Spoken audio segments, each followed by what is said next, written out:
What's going on, YouTube? Welcome back to the channel. Today we want to give you a tour of our campsite here at Bryson City Campground, and we have the Coody Koala set up again. I put the truck right here along the back side of the tent just for some added security. We are right next to the creek access, the common creek access right here, but we have this like nice rock partition to kind of give us that separated space. We'll kind of take you around the side over here and show you what's going on.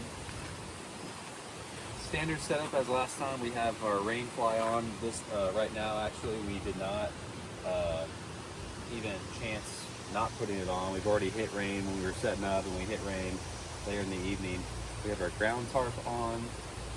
As you come over here, you can see the latest addition is our canopy. So this is kind of our front porch now, and this is a 13 by 13 Coleman canopy. It's one of those quick pop-up ones where you can push up in the middle and it expands and it kind of blocks everything into place. And we really like having this off of the tent because now our kitchen is moved outside, our mighty sink is now outside. If you show them right here, babes, we got another green tarp with a moving blanket on top, and this moving blanket kind of serves as a shoe zone. You know, take your shoes off zone, wipe your feet, and I think it's helping collect a lot of dirt that's going inside the tent. We got our latest double camp chair from Buc-ee's on the way up, and Juliana's smiling because she knows how obsessed I am with Buc-ee's, so we had to get a Buc-ee's camp chair off of 75 going up to North Carolina. Our camp sink and our mighty sink right here. For those of you that have not seen the mighty sink, we do have a separate review video on our YouTube channel, and we really like it. This is the just a quick rundown. The dry rack portion. The sink is battery powered. You can do a 10-second mode or fully on mode.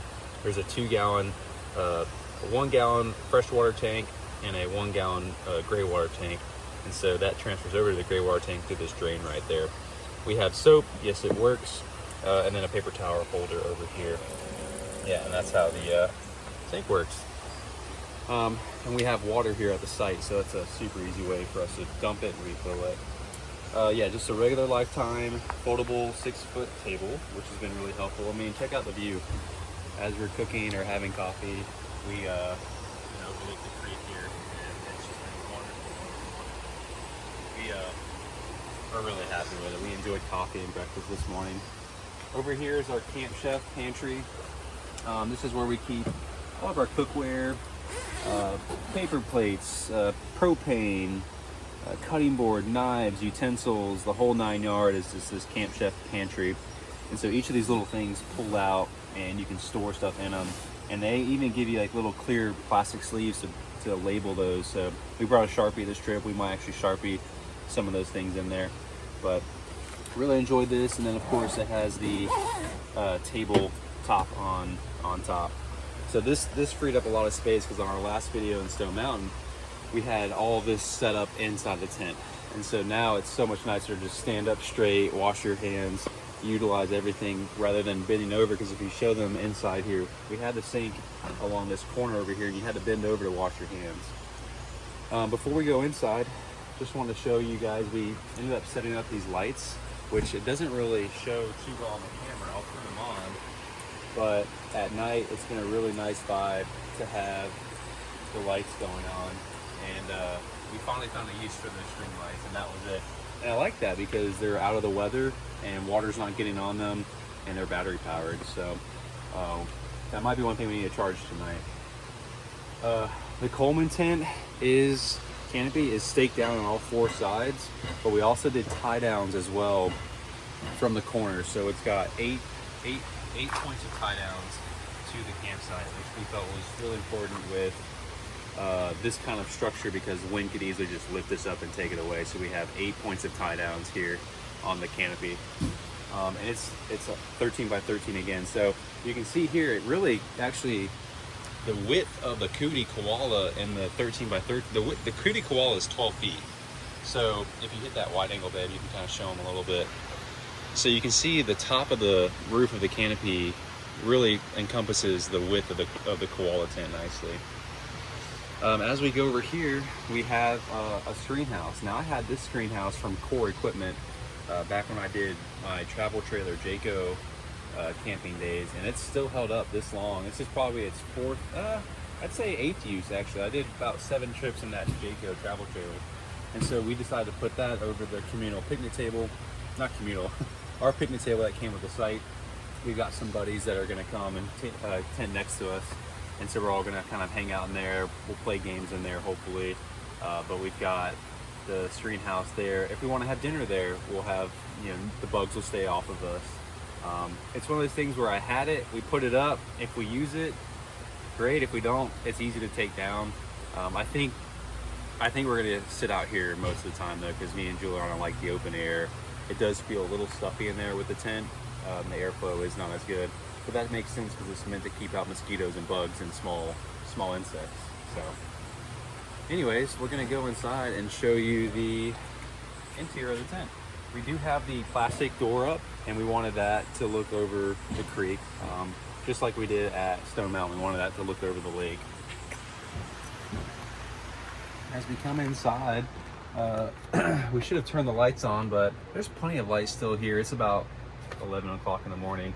So we just have our bags over here. We have a shoe bag, we have a clothing bag, and we have a towel bag because we're gonna be doing whitewater rafting. Fun yakking, whitewater kayaking, and an inflatable fun yak. So we needed extra towels. And again, this is our towel rack that Juliana found on Amazon. We have that in the link below, in our description below.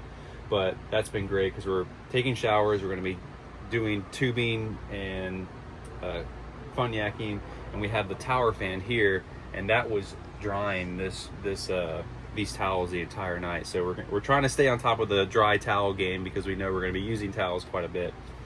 Over here, skylights are open, and I want to make a point here. Even though the Rainfly is on, it still makes a difference whether you have the flap closed or open on these skylights because of the light. Like, you can definitely see the difference between the light shining in right here and then the light shining in over the bedroom.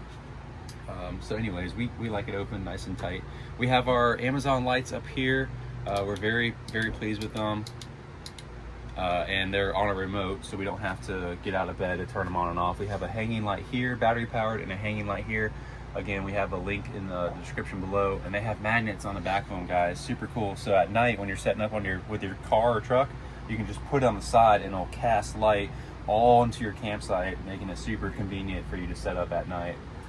Working left to right, we have our foldable table right here, the green foldable table. That's our snack table right now. We have chips, peanut butter, bananas.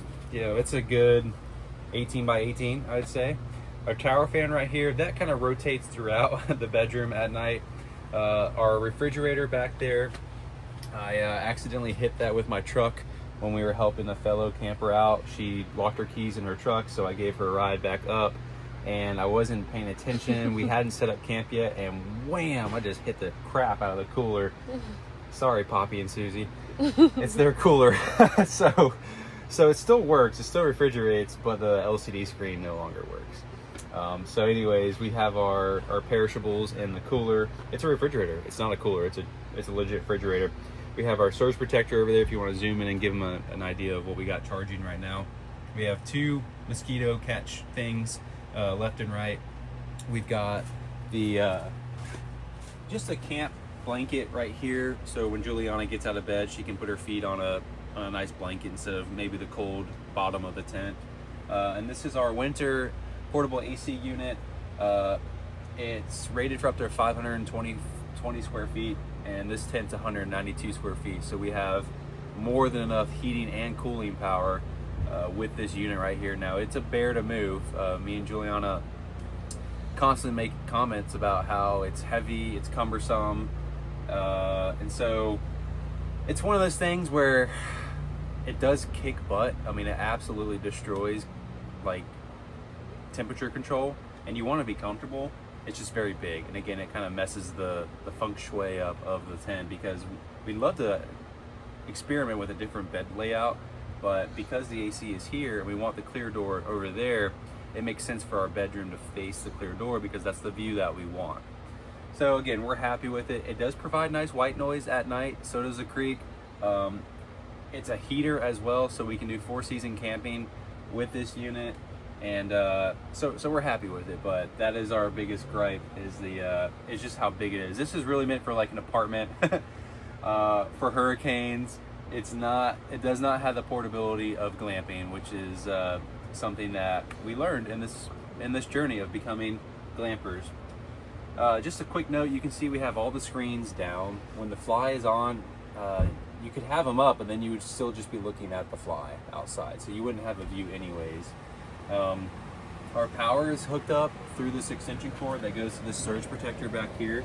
I don't know if you can zoom in to that zipper over there. And then we have our intake and exhaust piping. I can show them that if you want.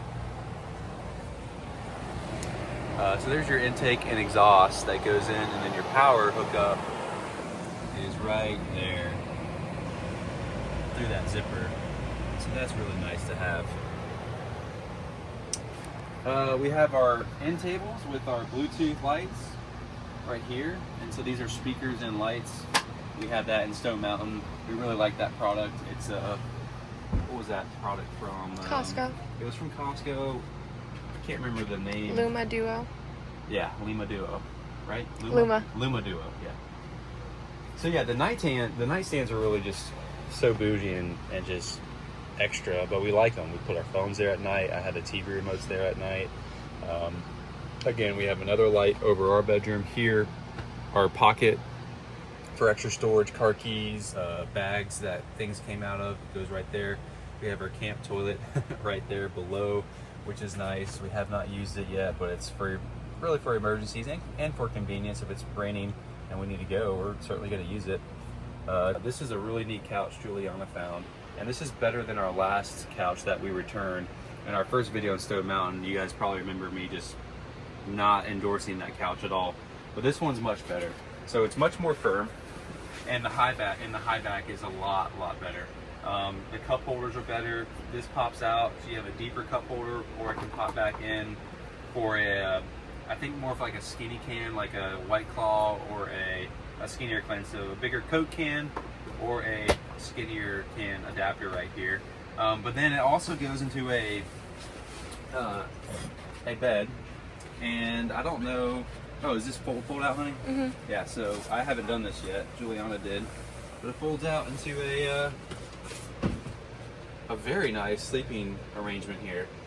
So if you had kids, you could in theory sleep 3 kids right here, 1, 2, and 3, and that's an awesome way for them to be comfortable and love their setup. But then if you had an adult or even 2 adults, you could sleep 1, 2 next to each other. Now, of course, they're going to feel the lump there, or the line there, and the line there. But again, this is still a much better design than the last couch. So we're gonna keep this. We like this couch. All right, so we had this outdoor rug last time we were camping, and we really liked it. We forgot our stinking vacuum. We wanted to vacuum some of the dirt that we brought in, and by we that I brought in, because Juliana takes her shoes off. So we definitely like the outdoor rug. I have an outdoor blanket over there. That's a Coleman outdoor blanket with the red and tan and blue pattern over there. It's nice to just protect the floor. Now, in addition to the ground tarp that the Coody is on, we also put a big moving blanket in between the ground tarp and the Coody bottom, and that moving blanket is just providing just a little bit extra more protection and comfort to our feet, but also protecting the underside of the tent. And the reason we did that is because there's rock out here, there's gravel out here. Now, this is much better than the rock that we had in Stone Mountain. The Stone Mountain was like, you know, number 47 rock. If you know about rocks, number 47 is a big, chunky, like erosion type of rock that landscaping companies use. This is pebble rock, so it's much more smooth. It's nice on your feet. You could walk barefoot on this and be completely comfortable. You would not want to walk barefoot around Stone Mountain. Those rocks were sharp and jagged. And so this is actually the moving blanket that we used. We had 2 of them, and so we used one of these in the center of the tent. And so, I mean, again, you just want to, if you have it, you know, use it.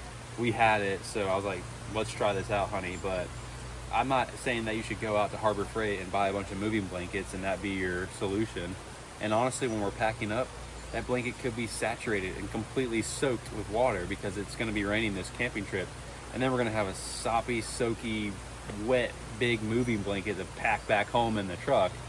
So we may end up regretting that decision, but that's why we're telling you guys this, so you can learn, or learn from our mistakes, or pick up on advice, or not from what we're learning here in our camping adventure. One last thing I want to show you guys on this Rainfly. It's really neat.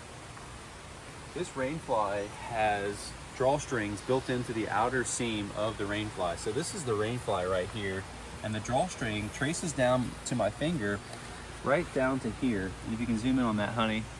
And so what you can do, and we just learned this, is you can pull that drawstring and it cinches this Rainfly, and it creates a nice like pillowcase effect on the entire perimeter of the Coody.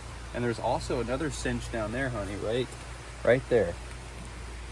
And these are videos or these are tips that like Coody should be putting out to their customers, or like other Coody owners should be pointing out to their YouTube base, because I mean that's a really nice thing to have. You can so the Rainfly is staked down to all. It's got 6 stakes, 1, 2, 3, 4, 5, 6, and then you cinch it there, lock it in, cinch it there on the back side. I'll show you the back side. Right here. It's got the same locking things. And so look at this backside. The lighting's better here. See how this hugs the tent nicely? Now, so that's the review a slight review of the Koala and our campsite at Deep Creek. Recommend you coming. We're gonna do some Deep Creek tubing, and we can tube right down to our campsite and get out right at that access point. This is site 5, by the way. And we're gonna go to the Nantahala River and do some outdoor paddling. And we're really happy. It's high in the 80s in middle of June, and low 67 last night, which is pretty prime camping weather. It's nice. So thank you for watching. Comment below if you have any tips or tricks on the fly design. Maybe I'm overlooking or not thinking about something, but we appreciate you guys' support and following. Thanks so much. Take care.